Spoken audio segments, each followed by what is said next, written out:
May sensor ba talaga? Isa pa nga, sensor dyan. Wow! Oh, ano naman ginagawa nyo? Wow! Talagang may ilaw ka ha? Parang si Cyclops ka. Buti nga. Wow! May sensor ba yan? Wow! Isa pa nga. Oh! Kita mo kaya ang kuto dyan? Di mo nga daw? Oh. Wow!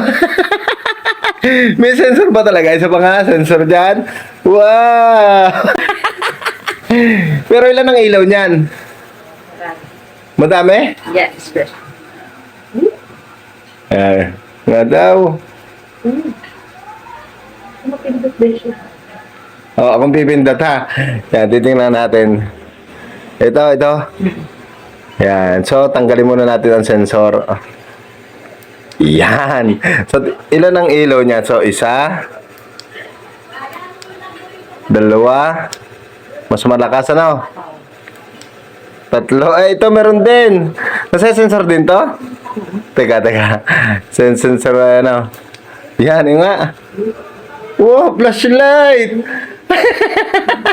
Tapos, tingnan daw natin, tagalin natin ang sensor. Yan.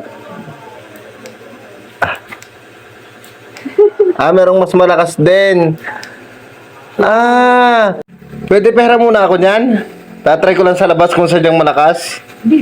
Okay, yan. Nirawin natin. Yun, itatry natin sa labas. Titingnan natin kung malakas o may sensor siya. Okay, let's go. Yan, so itry na natin. Okay. Yan mga lodi, di ba madilim siya? Wow!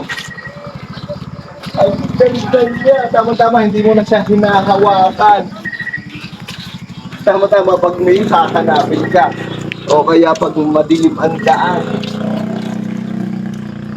Wow! Ang galing niya. Diba? So, try natin yung flashlight. Yung mga lodi, so ito naman flashlight ang gagamitin natin, okay? Yan yung mga lodi. Grabe, maliwanag yung mga lodi, ha, oh. Yan, hindi natin yung mga lakpas. Wow! Ang galing at ang layo din ang abot niya.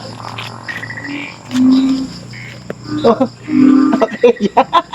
Yung mga lodi, para sa akin ay okay na okay ang headlamp na to kasi napakagaan niya at hindi mo na siya kailangan panghawakan at napakaliwanag niya ha. At may sensor pa siya mga lodi. Pero kung gusto mo na hindi na gamitin yung sensor at nahihirapan ka, pwede mo naman siyang i-adjust. Yung bali mga lodi, pag naka-green siya, ibig sabihin nagana yung sensor niya. Yan mga lodi. Yan, bali pag iyo lang tatanggalin yung sensor, pipindutin mo lang ulit itong parang wifi. Yan mga lodi. At pag gusto mo naman ulit ilagay yung sensor, pindutin mo ulit itong parang wifi. Yan, ganun lang siya kadali. Kaya naman para sa akin ay okay na okay to. Sa mga magtatanong, ang link nito ilalagay ko sa comment section.